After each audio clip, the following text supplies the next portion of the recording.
Hello guys, welcome to Spiderweb Info. तो आज मैं एक्सप्लेन करने वाला हूँ द सी बीस्ट मूवी।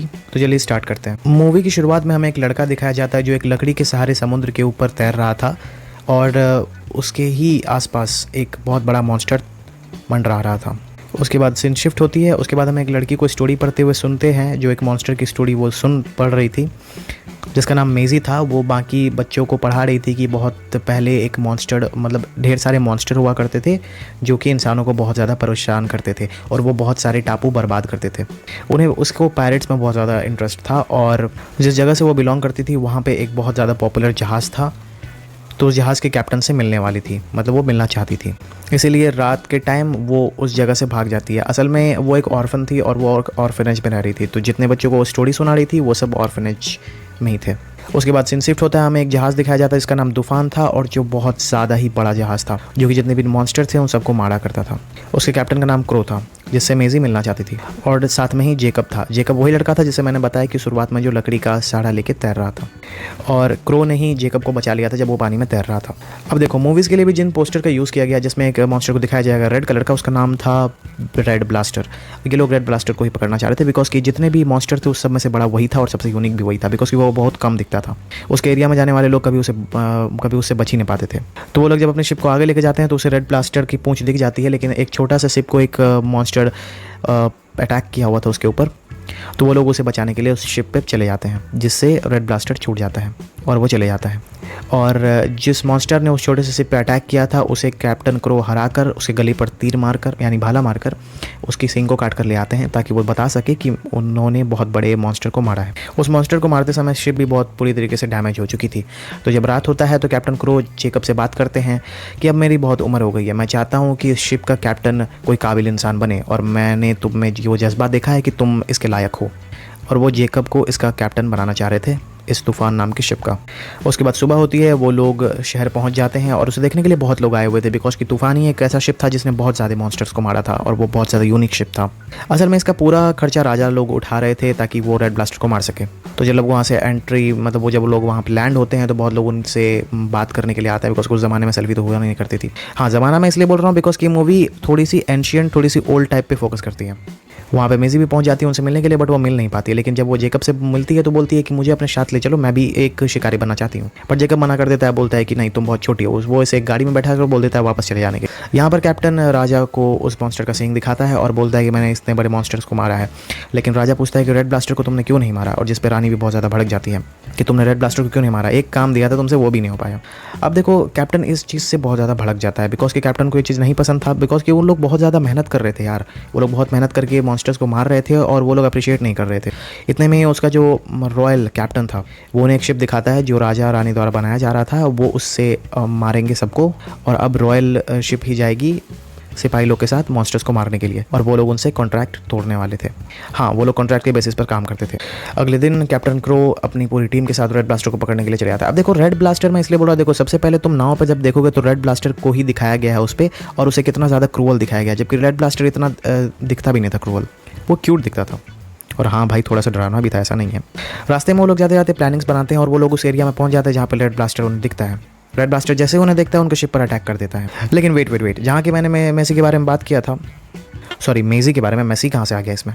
मेज़ी को जो जेकब ने मना किया था कि यहाँ पे नहीं आने के लिए, लेकिन उसका जज्बा और उसका हिम्मत देखकर कैप्टन उसे रहने के लिए यहाँ पे अलाउ कर देते हैं। उसे एक चाकू भी दिया जाता है ताकि वो अपने आप को उससे डिफेंड कर सके, यानी कुछ भी, मतलब छोटे मोटे चीज़ों से डिफेंड कर सके। हाँ, तो हम लोग यहाँ पे कहाँ थे, जब रेड ब्लास्टर उन लोगों के सामने आता है तो कैप्टन क्रो और जितने भी उनके साथी थे वो सब उस पर भाला मार देते हैं। भाला मारते हैं तो उसके शरीर पर भाला फंस जाता है।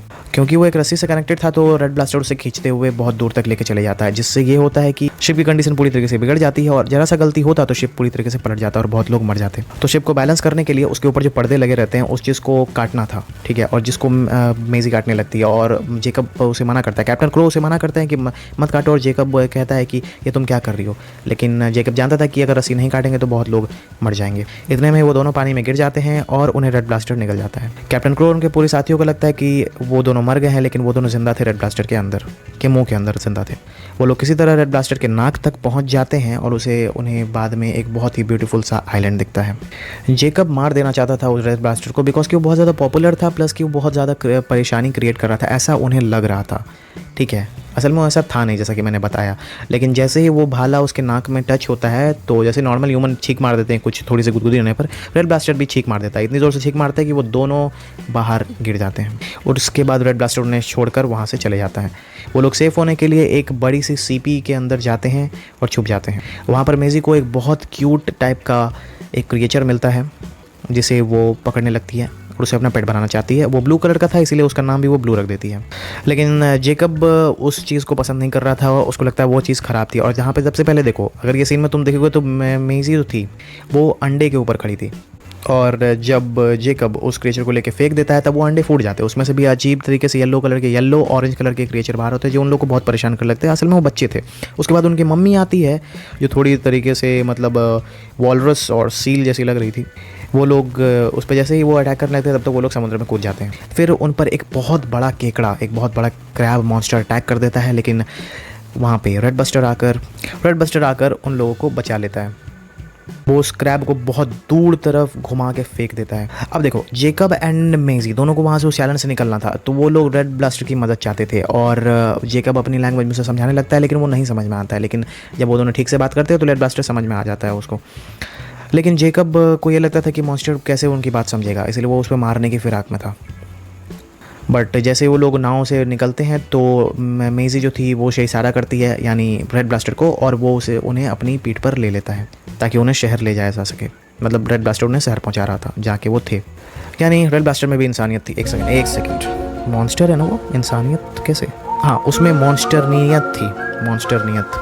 हाँ चलो ठीक है, ये वर्ड ठीक है। साथ में वो ब्लू क्रीचर जो था, वो मेज़ी का जो पालतू जैसे जेकब ने फेंक दिया था, वो उसके पास वापस आ जाता है। तो जब रात होती है तब जेकब मेज़ी का एक बुक पढ़ता है जिसमें मॉन्स्टर के बारे में बहुत ही खतरनाक चीज़ दिखाया गया था। और तुम उस बुक में नोटिस करोगे कि रेड ब्लास्टर को ना एक अलग टाइप का ही क्रीचर दिखाया जाए वो जो बहुत ज़्यादा भयानक दिखता है, लेकिन असल में वैसा दिखता भी नहीं था।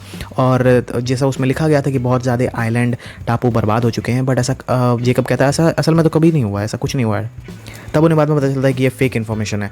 उसके बाद रेड ब्लास्टर उन दोनों को आइलैंड के पास उतार देता है, लेकिन जैसे वहाँ पे नोटिस करता है वहाँ पे रॉयल जो थे, वो रॉयल वाला शिप वहाँ पे आया हुआ था, वो रेड ब्लास्टर को देख के अटैक करने लगता है। फिर वो लोग जो थे वो उस पर बहुत ज़्यादा अटैक करते हैं, लेकिन रेड ब्लास्टर उनकी जो रॉयल वाली शिप थी 2 मिनट में ही तोड़ देता है उसकी रॉयल चीज़ 2 मिनट में ही तोड़ देते हैं। अब देखो, यहाँ पे जो कैप्टन क्रो थे वो एक विच के पास गए थे ताकि वो उससे पॉइजन वाला एक हथियार बना सके, बिकॉज कि वो रेड ब्लास्टर को मारना नहीं चाहते थे। वो पॉइजन वाला हथियार उसके ऊपर फेंक देते हैं जिससे रेड ब्लास्टर बेहोश हो जाता है और बाद में वो लोग उस हथियार को निकाल लेते हैं उसके ऊपर से। फिर बाद में वो रेड ब्लास्टर को लेकर पूरे जितने भी शहर वाले थे उनके सामने और किंग क्वीन के सामने लेके जाता है। ये देखिए, हमने इसे ले आया है, मतलब हम लोग इसे लेते आए हैं यहाँ पे। पर सिंपल बात था, उस समय कैप्टन क्रो को ये भी पता चल गया था कि मेज़ी और जेकब दोनों जिंदा थे, बिकॉज कि उन्हें अपने आंखों पर विश्वास नहीं हो रहा। दोनों का ट्रीटमेंट भी होने लगता है शिप के अंदर। लेकिन जब मेज़ी को पता चलता है कि वो लोग किंग क्वीन के सामने इसे रिप्रेजेंट कर रहे हैं कि वो रेड ब्लास्टर को मार दिए हैं, तो वो किसी भी तरीके से उधर से बाहर आ जाती है। अपने ब्लू जो उसका पेट था वो उसे उधर से बाहर ले आता है। फिर वो पूरे शहर वालों को समझाती है कि ये जो भी बोल रहा है गलत है, ये सब क्वीन और किंग का पब्लिश किया हुआ बुक था, वो रचाया हुआ खेल था, बिकॉज कि वो उस मॉन्स्टर को पकड़ते थे, उसको मरवाते थे और उससे उन्हीं का फ़ायदा होता था। फिर यहाँ पर जब कैप्टन क्रो जब रेड ब्लास्टर को मारने लगते जान से, तब जेकब आकर उनको रोक लेता है। फिर दोनों की बहुत ही खतरनाक से फाइट होती है। फिर बाद में रेड ब्लास्टर को होश आता है और वो बहुत कुछ तबाह करने लगता है। सब वो लोग एक्सप्लेन करते हैं कि किंग क्वीन बहुत बकवास है, और जब किंग क्वीन बोलते हैं ये दोनों को मार देने के लिए, बट उसका जो कैप्टन था, यानी सेनापति बोल सकते हैं, वो उससे एग्री नहीं करता है, यानी वो अच्छा आदमी था। तो वो जब पूरे शहर वालों को एग्री कर लेती है कि ऐसे मॉन्स्टर सबके बारे में अफवाह फैलाया गया है, ये लोग कभी किसी को नुकसान नहीं पहुंचाते हैं, जैसे हम लोग रहते हैं वैसे ये लोग भी पानी के अंदर रहते हैं, सो हम लोग भी जिएं और इन्हें भी जीने दें। कैप्टन क्रो को भी समझ में आ गया था कि ये बात सच बोल रही है लड़की। उसके बाद रेड ब्लास्टर वहाँ से उन दोनों को अपने पेट पर बैठा के ले जाता है। उसके बाद सीन शिफ्ट होता है, हमें यहाँ पे दिखाया जाता है कि जेकब एंड मेज़ी, जो कि ऑब्वियसली ऑर्फन में थी, वो दोनों फैमिली की तरह रहने लगे हैं और उनका पेट भी था ब्लू, और मूवी यहीं पे एंड हो जाती है। तो मूवीज़ का अगर रिव्यू दोनों तो बहुत गजब मूवी है। अगर तुम्हें एक्सप्लेनेशन देख भी लिए होगे, लेकिन ये एडवेंचरस मूवी है तो इस मूवी को जाकर देखना बहुत मज़ा आएगा, एक्सपीरियंस लेने में बहुत मज़ा आता है। चैनल पर नहीं हो तो चैनल को सब्सक्राइब कर देना, लाइक कर देना और शेयर कर देना। मिलता हूँ नेक्स्ट वीडियो में, तब तक के लिए बाय।